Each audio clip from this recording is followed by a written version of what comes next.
Let's take a look at fat burning from an entirely different perspective. I'm Deborah Atkinson. I'm the founder of Flipping 50. I've been doing this for 4 decades, and here's what I know about specifically midlife women. Women in perimenopause, the menopause transition, and or in postmenopause. At any state, it may hit you at a different time in your life. But it's not that potentially you're not doing the exercise that is known and proven by science to be fat burning, but it's that you have something in the way. You can't get to that fat burning on the other side if you have a lot of stress that puts you in fat storage. That's where yoga comes in. Now, if you don't love yoga, this is probably not going to help you. If you love instead dancing around in your living room, you love dancing, period, you love going for walks outdoors, that may be your quote unquote yoga.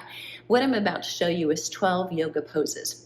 I'm going to come back and tell you why it's not only beneficial for potentially helping you get to the ability to burn fat by reducing your cortisol levels and improving your ability to handle stress, but also it's good for bone density. I'll talk to you about the study on the flip side, but for now, we're just going to go through and show you the technique and the strategy involved in doing these poses and why I love them. More on that later. Pose number 1 is tree pose. So we're going to do a little balance here. So what I'm going to ask you to do is just to stand on your mat. Make sure you're on a firm surface. By the way, if you have plantar fasciitis, you have any feet issues, you may want to be in shoes. You'll be a little bit more stable. There are no rules here. So if yoga is anything, it is very inclusive. So there's no right or wrong, there's no rules. But if you can ground yourself, we'll strengthen the feet a little bit as we're doing this as well. If you need something for support with balance, again, that is also okay. So in tree pose, basically we're going to take one leg, we're going to move it up. We're going to create this number 4, if you will, by looking at my legs. We're pushing the foot that you're standing on down into the ground or grounding it, lifting up from that through the rest of the body. And my lower leg may be comfortable just only right there. If you know your mobility and you know you have the ability to come up here, maybe you just can't put it there yourself. Like me, I'm going to go here. Now I'm really forcing this foot into the other leg, holding this up, and I'm turning this knee and trying to move it behind me. And that's going to turn you on right here at this cheek or your gluteus medius. You're standing here working this gluteus medius. This one is turning that knee around. So you're working on that. You're lifted up. Nobody needs to tell you to draw in your core. I don't want you to draw it in. You're bracing yourself in order to balance, or you wouldn't be able to do it. Hands can go down. You can move them up to the sides, or you can move them up, palms facing each other in a Y. Drop your shoulders down, and you should be breathing by now, or you're turning blue. How are we doing? Good, and relax.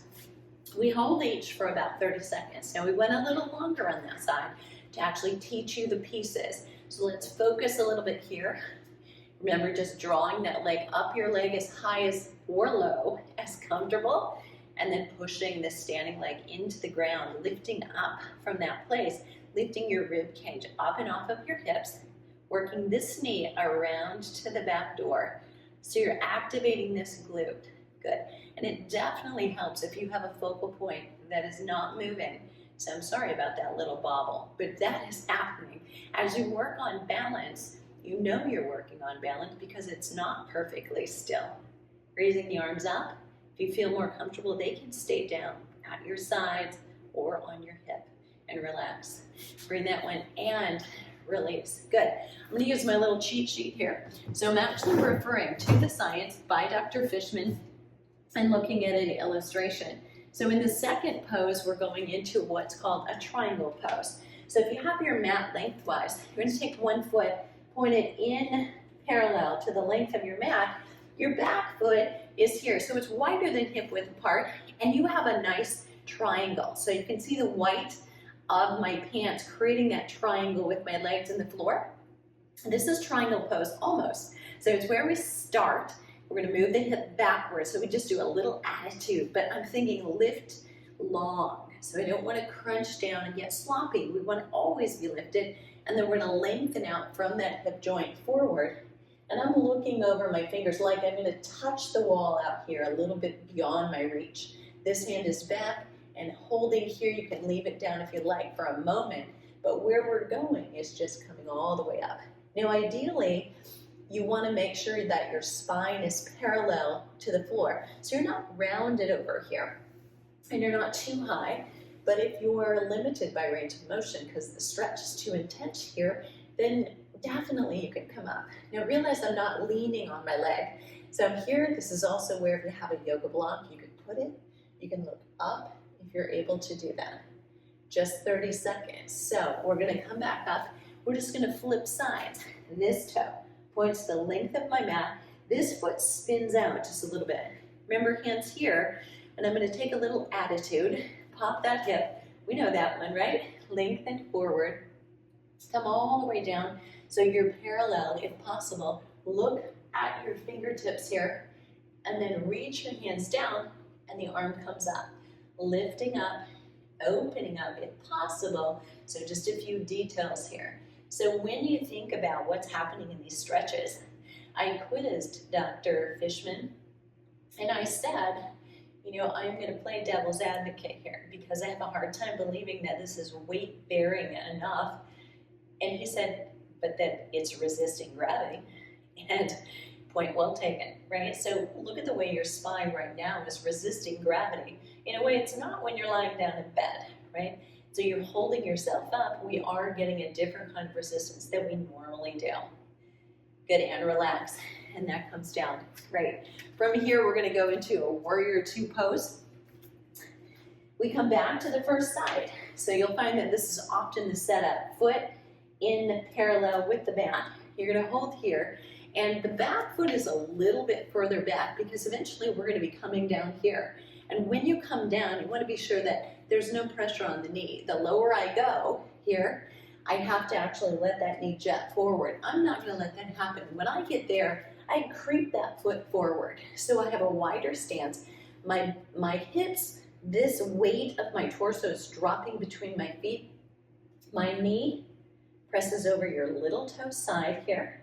I can see my big toe, and then I'm going to bring the arms up, just as we do with triangle pose, really reaching the fingers back and forward. So I'm feeling almost pulled in one direction and the other, really expanding.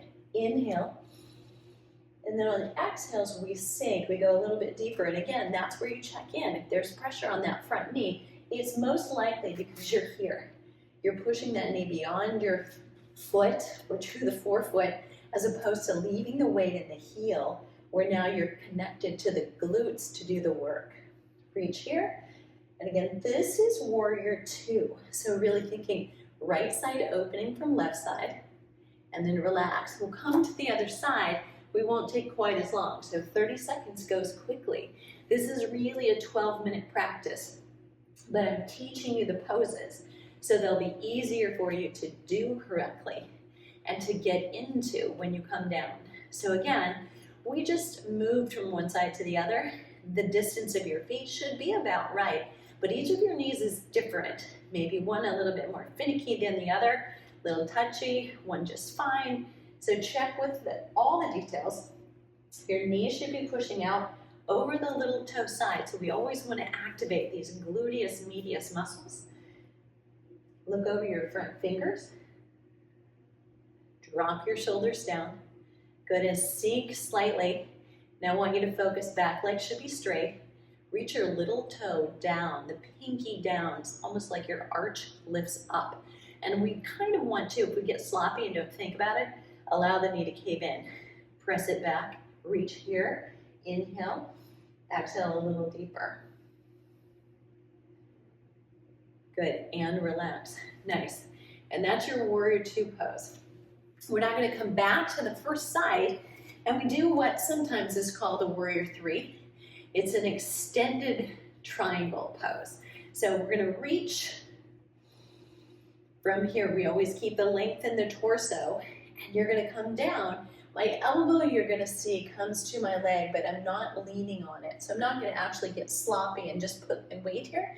I'm lengthening, and I want a long line from my little toe to my big, or to my pinky up here. So really reaching up, and I'm opening up So I could look at the ceiling or the sky if you happen to be outside, but try to drop those hips down as opposed to up. And you'll feel a greater stretch, a little bit of opening down here, as well as through the side waist. Good. Now we're going to bring this one back, pushing up. And we'll take this to the other side, toe forward, spin this one around. Good. And then lift, get the length here through your core. And boy, it is easy to allow yourself to kind of get sloppy and just feel that your ribs coming closer to your hips that you're not aware of unless you really lengthen on purpose. Leave your hips there, lengthen out. Elbow comes down in this arm. I'm going to have you take your hand, reach back, palm up, and then reach and lift. And as you do that, you'll get a little bit more length all the way through. Now try to drop your hip in so that will create a deeper flexion in this knee. Look up at the ceiling. Little pinky reaching in the opposite direction of your pinky in your hand. Good, and breathe through and relax. Nice job. Come back to triangle pose. Remember that one? So we were here, we were down here. Only I'm going to turn my back on you. How rude, right? But I'm going to do that because we do what's called rotated triangle. So remember your triangle position, foot forward, spinning out slightly, down in this rotated triangle, but where we're going here is this way. So hold, and we're going to rotate. So if my left foot is forward, my right arm comes on the outside of my left foot. Now, if you have a book or a yoga block, this would be a great place to use it. I find that a lot of people are more comfortable in this pose with a block here and get a better stretch. Reach the fingertips up, lift, lift, lift. Good, and exhale. Try and straighten that front knee out. And then relax, come down, and bring yourself straight up. Good, and I'm going to set that up in the same way on the other side. So again, I'm going to be turning away from you, but I believe it's more beneficial for you that way. Straighten both legs. You hinge forward nice and long. And we've got this little airplane arm. And as we come down, my right foot is forward, my left arm then comes on the outside of this little toe and reaches the other one up. Straighten both legs if possible. Reach them up, up, up, up, up. And rotate. Keep the length. Exhale and inhale. Okay, relax your neck. Relax your jaw. And then release, and you can bring this one up. Nice. We're going to come down into what we call a hero pose, or it's also called a lotus pose. So we're going to come down, belly down to your mat. And in this one, we'll be lifting from both ends. So the legs will come up, as will the arms. They're back and down by your sides, not up here where there will be more stress through your neck and shoulders if we did. So we're going to hold here. Inhale. And on an exhale, you're going to peel yourself up and reach the feet up.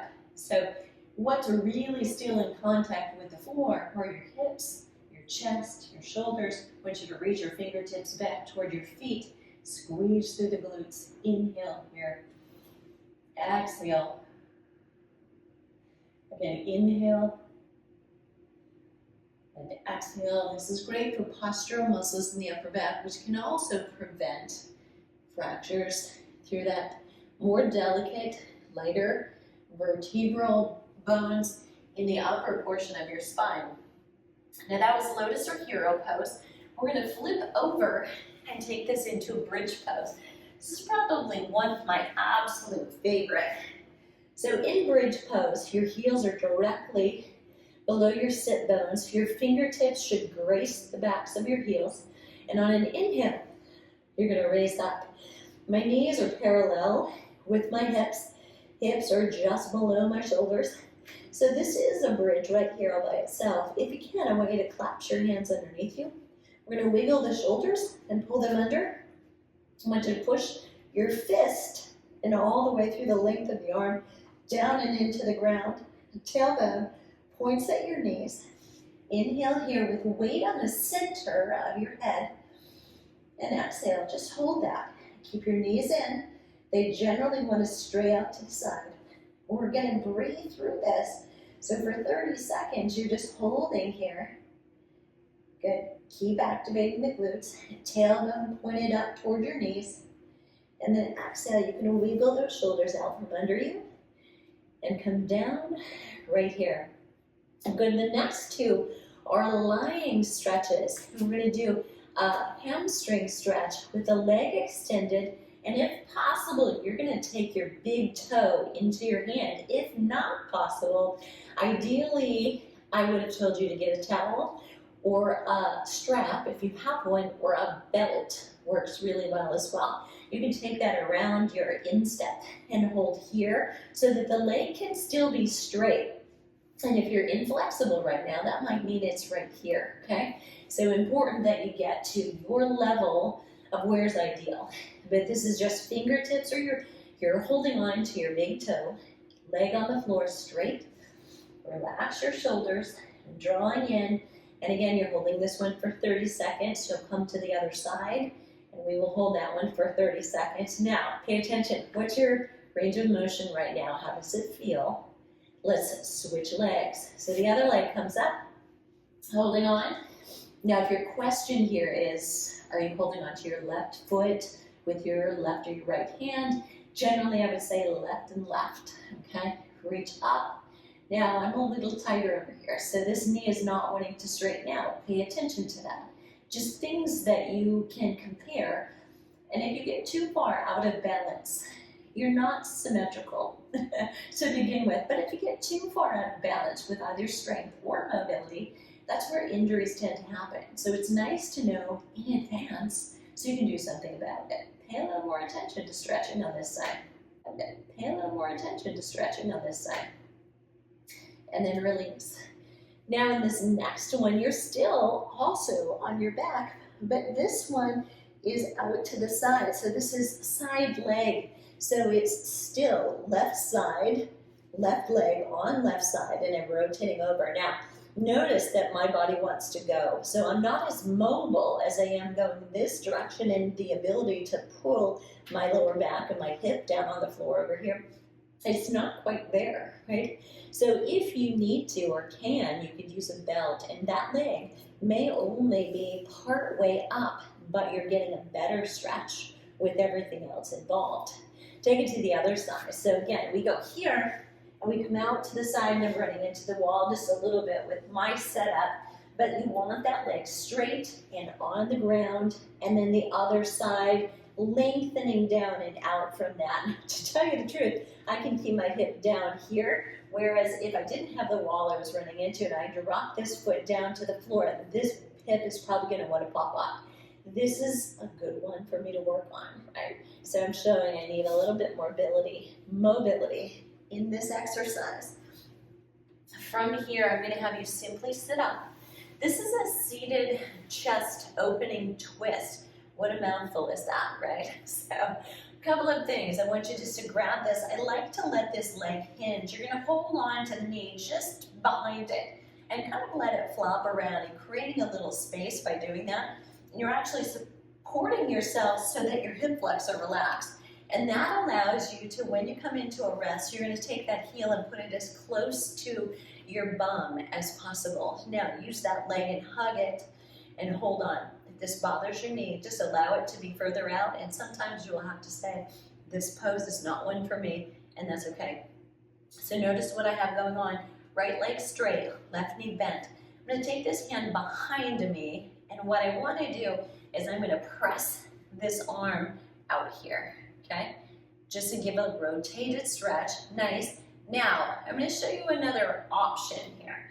So realize that I'm going to take my left arm inside, and then I'm going to reach it around to the back. My right hand is going to come around my back, and if you can just get a finger and then come back up, sitting upright. Lift as upright as possible, and you'll actually use the leverage of that nice tall knee to sit up, drop your tailbone down, and look away from the bent knee. Exhale.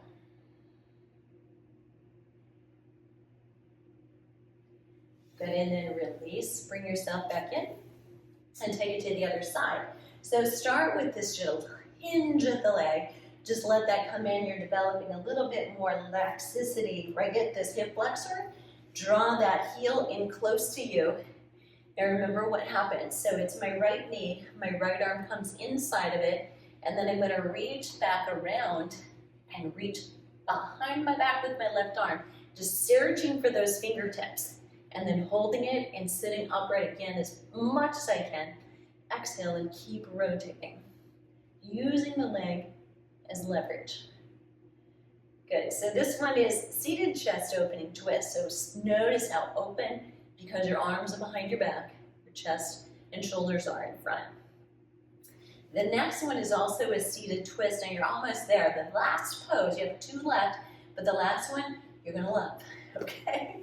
So in this one, I want you to sit cross-legged, and I'm gonna sit a little bit at an angle here, so you can actually see from a 3/4 direction what this looks like. So sitting here, and if this isn't comfortable, you can put a little pillow or roll up a section of your mat, put it underneath your bum, and just even an inch or half an inch can make a big difference in how comfortable your hip flexors are. What I want you to do is cross over. We're gonna go a little bit more. So I'm gonna take my left heel, put it close to my right cheek, and I'm gonna bring my right leg on the outside of that left knee. Let me talk you through that again. So my left heel is close to my right cheek. I'm going to take my right leg and bring it up and over the left leg on the outside of it, and that one stays upright. Now I'm going to actually take my left arm, use it as leverage. My back arm here, my right arm is helping me sit up, and I'm going to use this as leverage and turn and look behind me. Rotated spinal twist. Exhale. So always get length first, then rotate.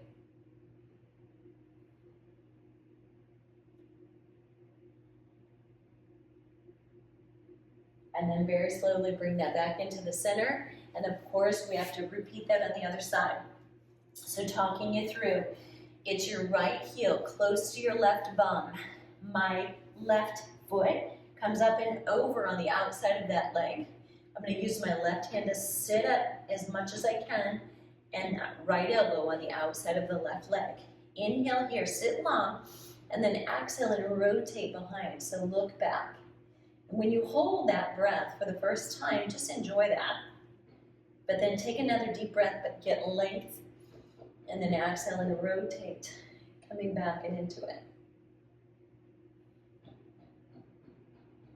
Good. If you want to, take another breath here, you certainly can. Exhale, and then relax and bring this back in. That is 11 poses. The big enchilada is corpse pose, and we will ace this one, I promise you. So you're gonna lie yourself back and down. Legs just fall out to the side, about as wide as your mat. Drop your shoulder blades underneath you. Take your palms up.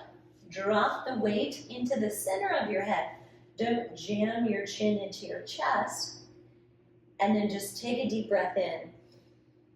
And as you exhale here, if you can focus on just allowing everything to drop down and into the floor so you're fully supported.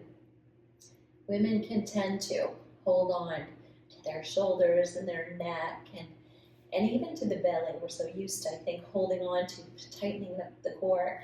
Try to let it all hang out. Let yourself be completely supported by the floor underneath you. Take a breath in. Exhale. And relax.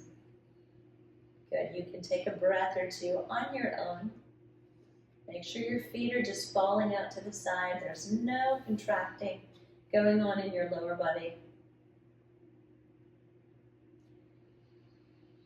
Now, when I questioned Dr. Fishman in an interview about corpse pose, I said, okay, you had me at the other exercises. Understand countering gravity. I said, but tell me about corpse pose. This would suggest that lying in bed is helping bone density. And if that's true, more of us would not have a bone density issue. And he said, oh, you're right. We just threw that one in there like a reward. I said, okay, thank you. Okay, so as you come up, go ahead. Always bend your knees to release the spine. Roll your legs over to one side. Your hand here supports you as you push up. You can find a comfortable position. And let's wrap this up. So how do you feel? So of course, teaching for the first time 12 yoga poses, not knowing your experience level, we took a little bit more time. But literally, the 12 yoga poses are 12 minutes. 30 seconds on one side, 30 seconds on another. Getting through all of the poses even gives you a little transition, because corpse pose is 30 seconds, you're done. Other poses like tree pose have to be done on the right and left side. That's going to be a minute per tree pose. But you can do this with a relatively low investment on energy, with a low investment on time, and still in those days when you're not strength training or doing high impact, get a really high positive impact on your bone density, as well as your relaxation. There is proof that yoga decreases anxiety, depression, increases mood, concentration, focus, far better than other forms of exercise, in fact. And there's even a little cardiovascular stimulus. Now, is it the same as going for a walk or a moderate exercise or high intensity exercise? No, of course not. But every little bit counts, and it decreases your risk of all kinds of heart disease, including high blood pressure, high cholesterol levels. So there you have it. If that was helpful, don't forget to subscribe. Don't forget, I'm going to put the link down below to Dr. Fishman's channel, where you can go and get the primary research and his study of exercises that regress and progress the exercises. Let me know if you have a question, and I will see you on the flip side.